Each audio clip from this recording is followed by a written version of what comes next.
Assalamualaikum warahmatullahi wabarakatuh. Sekarang kita akan membahas emosi, sikap, dan persepsi dalam organisasi. Yang pertama, emosi. Emosi merupakan asal kata dari movere, kata kerja bahasa Latin yang berarti menggerakkan, bergerak.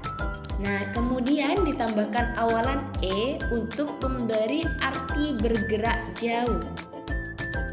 Bisa juga dikatakan emosi sebagai keadaan budi rohani yang menampakkan dirinya dengan suatu perubahan yang jelas pada tubuh.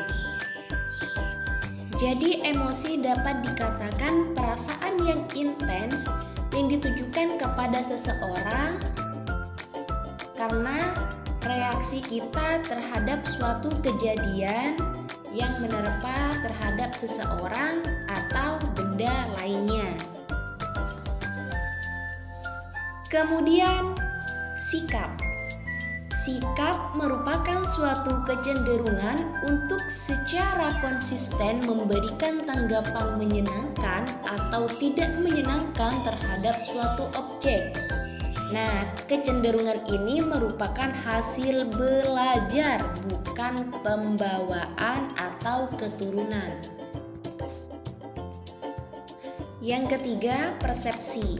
Persepsi ini merupakan suatu proses yang didahului oleh penginderaan, yaitu proses diterimanya stimulus oleh individu melalui alat indera atau bisa disebut proses sensoris.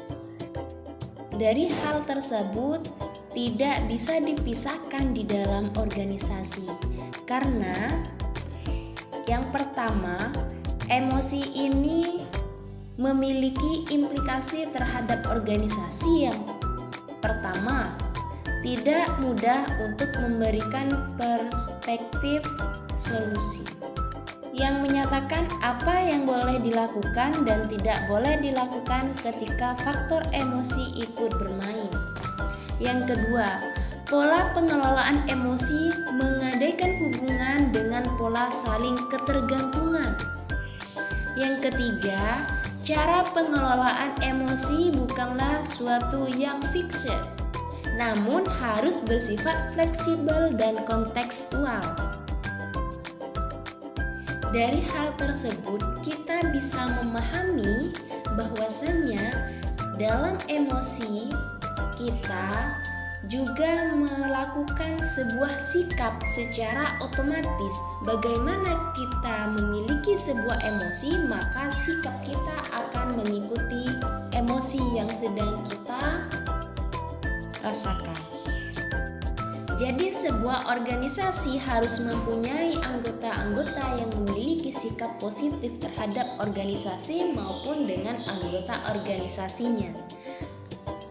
Sedangkan persepsi ini merupakan suatu proses yang ditempuh oleh individu untuk mengorganisasikan dan menafsirkan kesan-kesan indera mereka akan memberikan makna bagi lingkungan.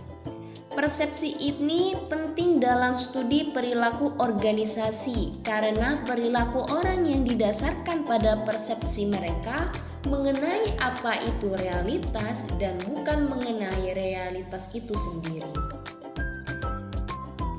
Untuk menemukan solusi dari setiap masalah, maka perlu adanya persepsi yang kuat dan benar. Nah, dari kesimpulan semua, maka emosi, sikap, dan persepsi tidak bisa dipisahkan di dalam organisasi karena ketiga ini saling mendukung dengan adanya organisasi yang aktif dan baik.